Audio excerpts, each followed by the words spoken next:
What have we learned from the recession? I think we've learned the value of value more than anything else. I mean, I think if there's one company that we've seen really excel this year, it would be Walmart, and that was because it had an authentic value proposition. People believed that Walmart always brought them good value and you know that it would help them out during the recession. And they really enforced that with some of the smart stuff they did with social media, their 11 mums and their YouTube, you know, money-saving tips on YouTube and so on. So I think they're really smart. And then I think it's also reinforced, and we're probably going to end up talking a lot about this, but I think it's reinforced the value of being useful for people.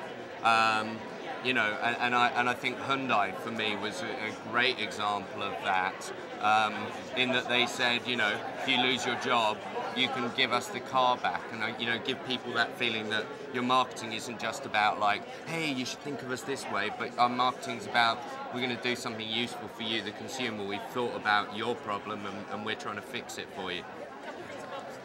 Yeah, and I think that's a very consumer-centric view, which is obviously the most important one. But I think for the industries that make up the marketing business, and marketing and the media industries, this was really an example of necessity being the mother of change. There's been this kind of rumbling in this train coming down the tracks for at least 10 years now, and people have been talking about change and making incremental moves towards change, and talking theoretically about how their business models were possibly on the verge of collapse. Well, this economic recession really forced the issue and forced a lot of these people to really confront that this was not just theory, that this was reality, that if they didn't change how they were going to market and how they were organizing their businesses, they weren't going to be in business anymore. And in fact, a lot of them aren't already, and a number of others are really on a path to true change now, as opposed to just talking about it.